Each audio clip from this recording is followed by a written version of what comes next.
Энэ жилийн хувьд ер нь бүтээн байгуулалтын эрч өмнөх жилүүдтэй харьцуулахад хэр одоо өргөн хүрээнд байх шиг байна. За шинээр зарлагдсан тендерүүдийн хувьд бас яг ямар онцлогтой байна?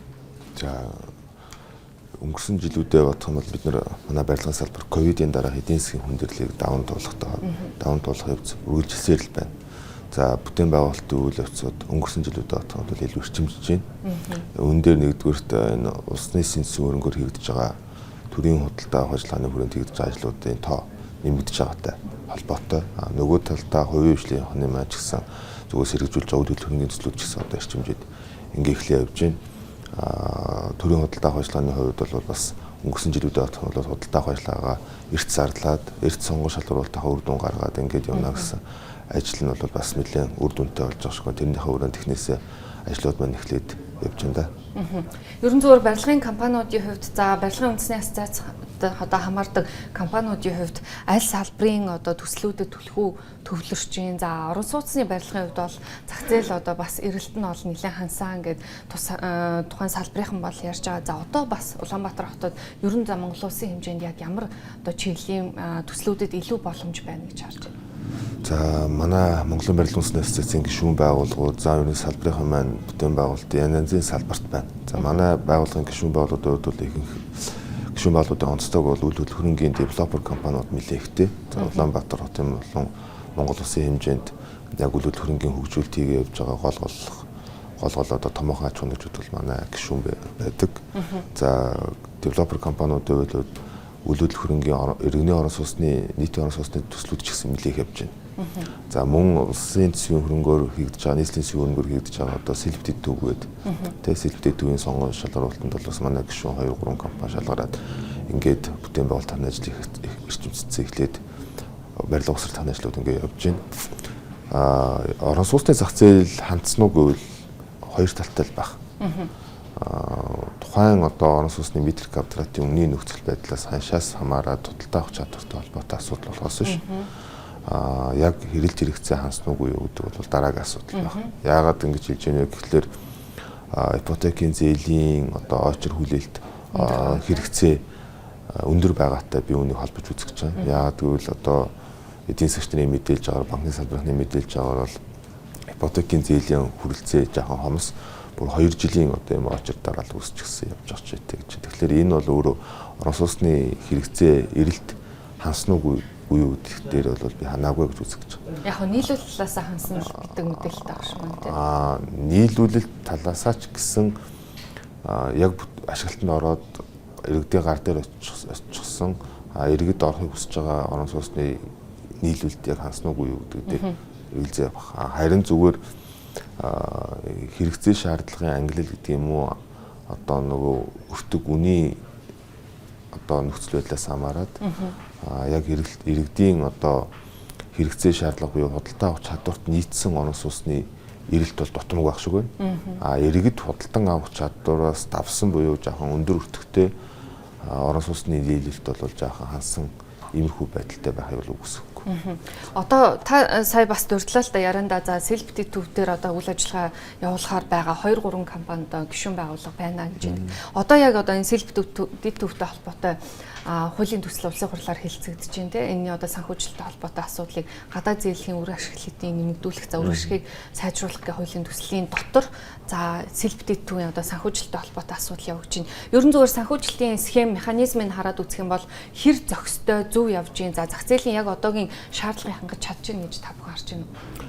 За манай байгууллага өнгөрсөн 7 хоногт construction market гэдэг дарга хэмжээ зохион байгуулсан. За энэ дээр бол цэвэр хувийн хвшлийн салбарт оролцогч нар оролцоод төрийнхний оролцоог ингээд яг салбартаа болж байгаа тулгамдж байгаа асуудлаар ярьсан.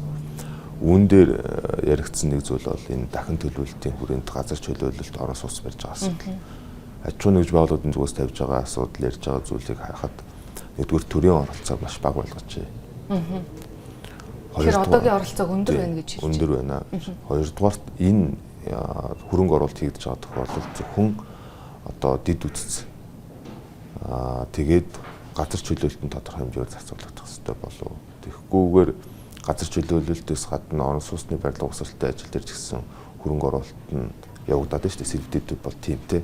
Манай салбарынхны ярьж байгаа илэрхийлж байгаа илэрхийлэлээр бол газар чөлөөлөлтөө хийгээд тухайн газраа хувийн хвшлийнхэнд тодорхой төсөл сонгон шалгаруулалтын зарчмаар одоо шалгаруулад хувийн хвшлийнхний хөрөнгө оруулалтаар тухайн талбар дээр одоо бохирдолтой ажил хийгээ явсан бол илүү одоо үр дүнтэй, илүү их ашигтай, эдийн засгийн ашигтай байхыг үгүйсэхгүй гэж ингэж хэлж байгаа. Тэгэхээр ер нь цаашдаа манай улсаас нийслэл засгийн газраас нийслэлээс хэрэгжүүлэх аливаа юм дахин төлөвлөлтийн гэдэг юм уу, үйл хөдлөмжийн салбарын, орон сууцны салбарын төс төлбөрүүдтэй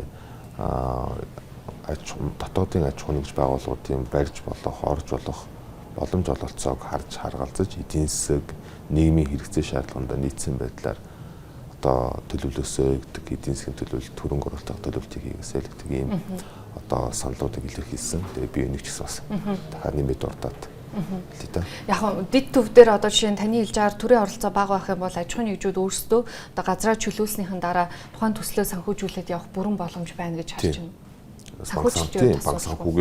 Банк санхүүгийн байгууллагын ч гэсэн илэрхийлж байгаа. Яг ийм бэлэн тодорхой төсөл дээр бол хөрөнгө оруулалтуудаа хийгээд санхүүжилтийг босгоод ингээ хамтраад явхад ямар ч асуудал байхгүй гэж. Тэгэхээр бид нар одоо дахин төлөвлөлтийн гэдэг юм уу газар чөлөөттэй холбоотой төслүүд бол Улаанбаатар хотод ирээдүйд хэрэгжих том төслүүд бол энэ хэлбэрлүүл, энэ чиглэл рүү явах байх. Тэгэхээр улс бол дэд үтцээ тавьж өгөх, газраа чөлөөлөх үүргээ гүйцэтгээд тэр газар чөлөөлөлттэй холбоотойгоо гарсан зардлыг эргээд тухайн аж ахуйн нэгж байгууллагын одоо төслийн хэрэгжилтийн явцад иргэдтэй нөхөн олгох иймэрхүү байдлаар явхад бол манай улсын одоо аж ахуйн нэгж байгууллагууд шууд хөгжсөд явах төслүүдийн төслүүдэд нь оролцоод явах боломж олцоод нээлттэй байна. Ногоон нуур орчимд бол дахиад одоо газар төлөвлөлт дахин төлөвлөлтийн ажил бол явах чинь. Тэгэхээр ер нь цаашдаа одоо таны хэлж байгаагаар селф дид төвдөр давтагдсан одоо энэ нөхцөл байдлыг бусад дахин төлөвлөлтүүдээр давтахгүй байхын тулд за хууль эрх зүйн орчинд ямар өөрчлөлт оруулах шаардлагатай байна. Энэ зүгээр хууль дүрм журмаас шалтгаалаад байна уу эсвэл одоо нийслэлийн засаг заргач гэдэг юм уу те энэ хэрэгжүүлж байгаа засаг захиргаанаас одоо зарласан ажлууд юм байгаад байна. За хууль эрх зүйн төр хувийн хвшлийн түншлэлийн тухай хууль гэж байгаа. Төрийн худалдаа хвшлийн тухай хууль гэж байгаа. Тодорхой тэр газар чөлөөлөлт инженерийн дэд үтцээр бол улсын төсвийн хөрөнгө оруулалтаар хийгдэж байгаа хөрөнгө оруулалт дээр тодорхой төрийн худалдаа хвшлийн тухай хууль гэдэг юм уу бусад хуулиуд хавранд явчих байх. Чөлөөсөн газар дээр төр хувийн хвшлийн тухай түншлэлийн хүрээнд төслөө сонгон шалгаруулад ингээд явхад одоогийн хууль эрх зүйн орчинд уг нь бол саадгүй. Зүгээр одоо хэрэгжүүлэх байгаа хэлбэр нь магадгүй одоо төслийн хурд бүтээн байгуулалтын хурд талаас харсан байх гэж үгүйсэхгүй гэж бодож байна. Ер нь зүгээр иймэрхүү төсөл хөтөлбөрүүд дээр иргэдийнхээ саналыг хувийн хвшлийнхнийхаа саналыг маш сайн авдаг байгаа ч хилэлцүүлэг өрнүүлээч. Гандан орчин жишээ ингээд одоо ямар зүйл хийхийг гандан орчмын иргэдэн нийслэл Улаанбаатар хотын иргэдэн хүсэж байгаа юм бэ? Ногооноор орчимч гэдэг юмтэй сая одоо мэдэн дээр дурддагдж байгаа байшлаа. Босод одоо байшлууд дээр яг ямар төслийг хэрэгжүүлэх байгаа гэдэг иргэдээсээ. Тухайн төслийг ямар арга хэлбэрээр яаж хэрэгжүүлэх боломжтой юм бэ? Та нар ямар одоо хэлбэрээр оролцох боломж олцсон байна вэ гэдгийг хувийн хвшлийнхэнтэйгээ маш сайн зөвшөлдсөж тэднийхээ саналыг сонсож энэ төслүүдээ хэрэгжүүлдэг ийм хэлбэртэй байх хэрэгтэй.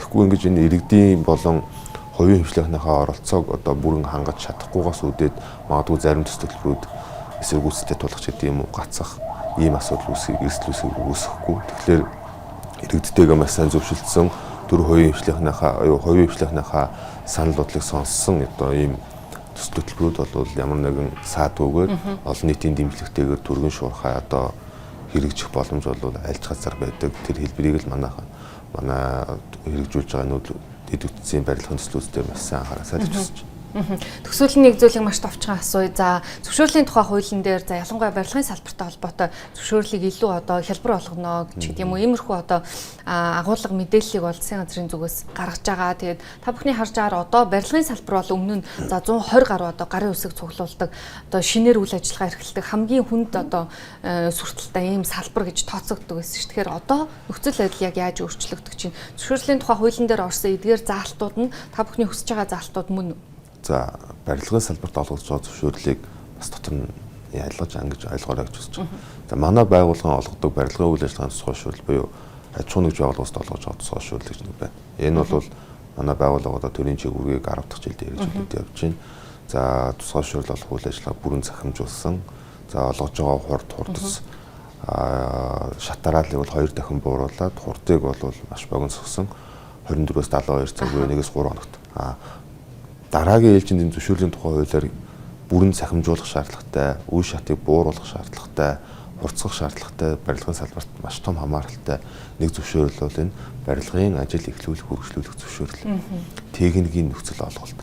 Энэ техникийн нөхцөл олголт бол барилгын ажил эхлүүлэх, үргэлжлүүлэх зөвшөөрлийг зөвшөөрлийн тухай хуулиар зарим тодорхой үе шатуудыг нь бүрэн арилгах, бүрэн цахимжуулах, за зарим үйл ажиллагаануудыг нь мэдэгдийн хэлбэрлэлөөр оруулаач гэсэн ийм саналуудыг бол их хурл засгийн газрын түвшинд хүргэж өгөөд байгаа. За тэгээ энэ одоо хуулийн хэлэлцүүлгүүд нэмэлт өөрчлөлтийн өмнө бас хэрхэн яаш гэдгийг бол мэдэх хараад байж байна. За